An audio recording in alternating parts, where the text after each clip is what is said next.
Hello. The purpose of this video is to explain how to do the three major assignments for HRMN 300. I won't be explaining every detail of the instructions, that would take too long. I'm going to focus more on the big picture and also on some confusing points about how to do the assignments. So if you want to really understand all the details of how to do the assignments, you need to study all the instructions really carefully.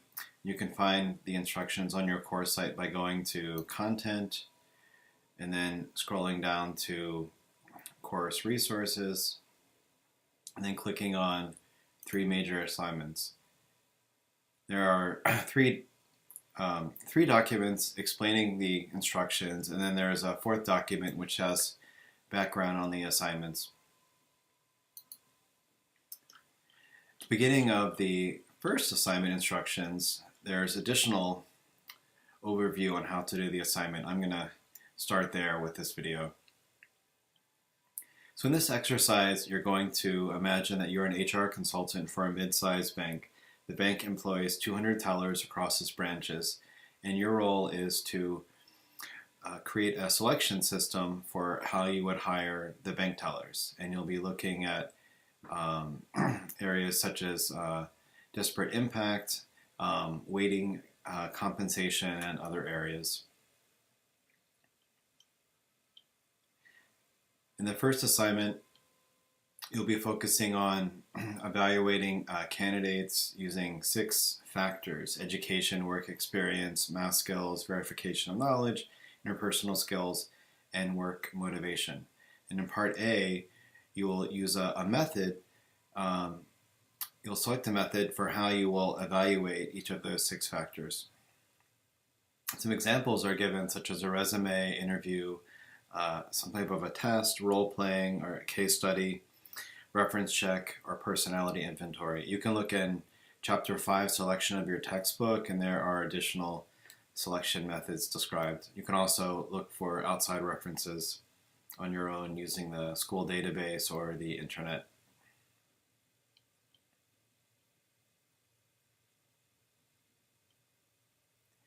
So I'm going to refer to part B, and then we're going to go back to part A, and you'll understand why after I explain it. So part B actually gives an example of how you would answer question 1 in part A. Part B mentions here that education can be assessed via an application form, and this is just an example. There's lots of ways you could assess education. So as an example, for number 1, for a selection method, you could write application form, and then you would need to justify why you think an application form would be a good way to evaluate education. And then when you're answering these questions, you don't want to just think off the top of your head. You want to use some type of reference to inform your answers, and then you would want to cite and provide a reference for the citation at the end of your paper.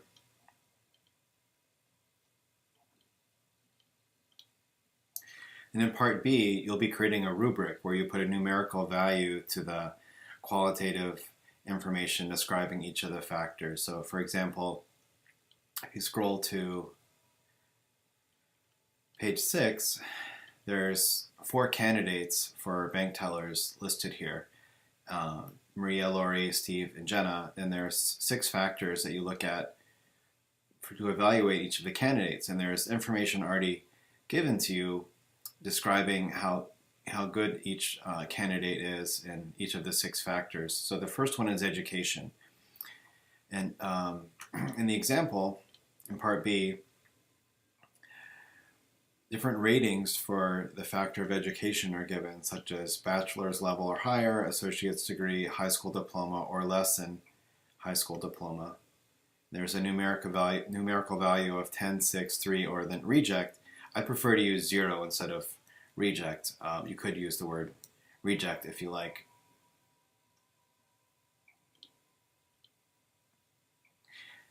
Then you'll do that for each of the 6 factors. You're going to convert each of the answers into a numerical value. So you'd want,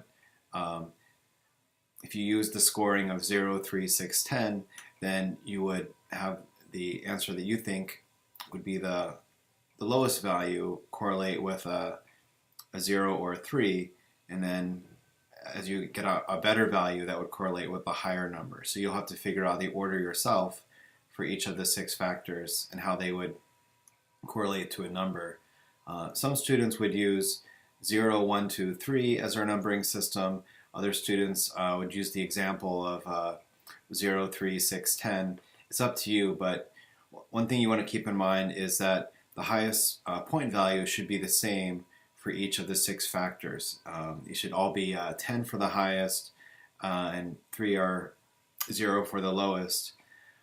You don't want to use different numbering systems for each of the factors, otherwise it will make some of your later assignments not work correctly.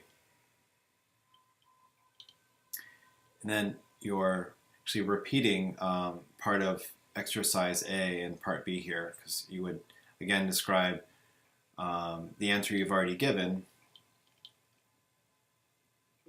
where you're picking your selection method you use in part A and you're entering it here again. And that's the way several of these assignments work. The following assignments, they relate back to the one that preceded it, where you're just linking the information together so that you have a justification for each step as you go forward. And again, you'll be creating a rubric for each of the 6 answers here. And then once you completed the 6 rubrics, you'll take the numerical values you created and substitute it for each of the qualitative data points for the 6 factors, and you'll fill in your table. Then you'll answer a few questions about the table you just created.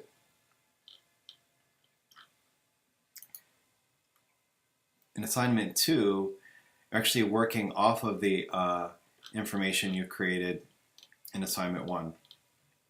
First, there are some reflection questions, which as you think some more about first assignment, and then you're creating a weighted compensation system based on the first exercise. So if you had errors in your first exercise, you'll want to correct them.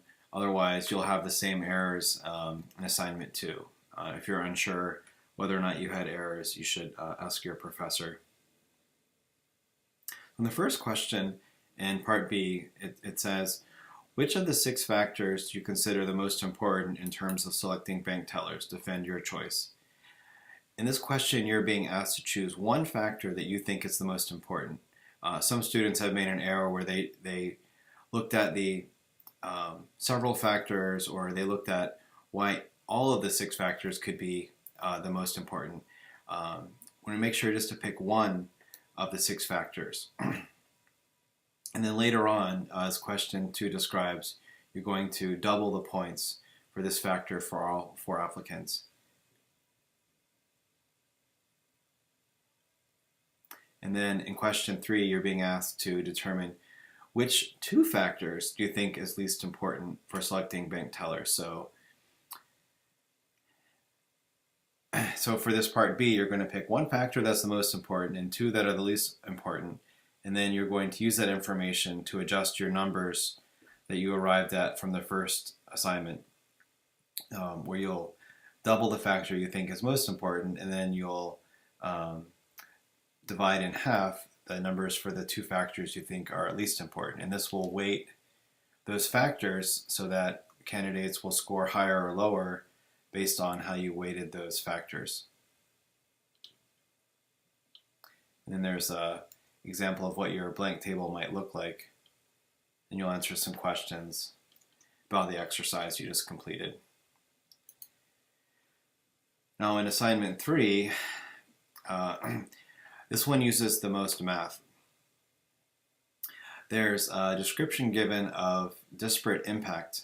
That's where a candidate is unintentionally discriminated against, where an unfair proportion of candidates is hired.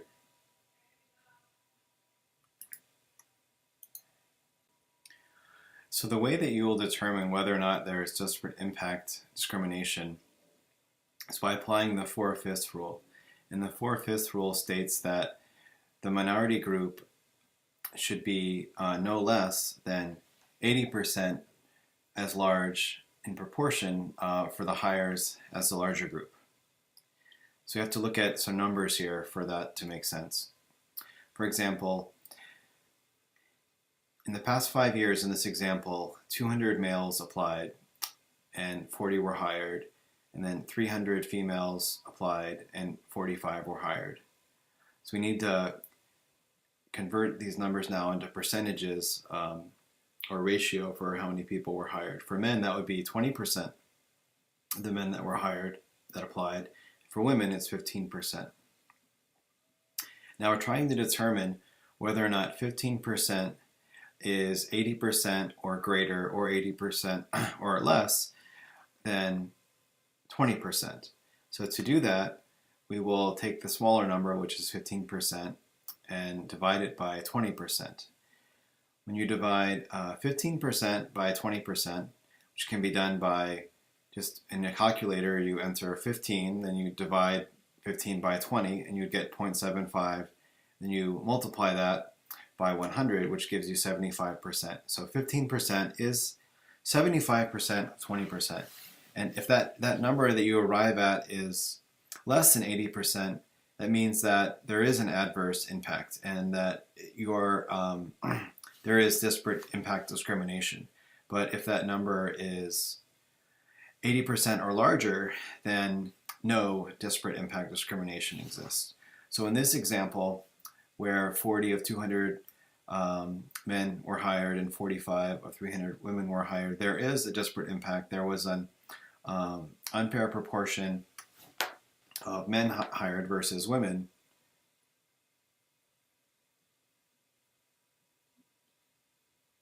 And it's only by 5%, which might be just if 2 more women were hired, then your criteria for disparate impact discrimination would have been avoided, and there would have been no discrimination. So you may want to write down on a piece of paper that example and do the numbers yourself so it makes sense to you what the logic was used in arriving at whether or not there was disparate impact discrimination or not. And then you're going to apply that same logic to calculating the numbers in assignment 3. For example, for the number of Caucasians, you'll look at the number hired, which is 27, versus the number applied. And you'll have to figure out yourself how you will calculate those numbers, and then you'll compare 2 of the different groups in question 2, and again 2 different groups in question 3 to determine whether or not there was a disparate impact discrimination. And you can determine whether or not there was discrimination if, when you compare the 2 numbers and the 2 groups, the numbers of the 2 groups, the comparison of their numbers is 80% or higher, then there was no discrimination. If the comparison of the numbers is less than 80%, then there was discrimination. And in the final part of assignment 3, first 5 questions are asking you some reflection questions, and then question 6 is asking you to create a 2 to 3 page long essay describing the key aspect of the employee selection process. And you can refer to employee selection, chapter 5 in your book, as a model for how you would think about that. And then you can reflect on the course and what you learned, and also the description in your book. And you want to find a couple other references so that way you're having a well-rounded perspective on the selection process.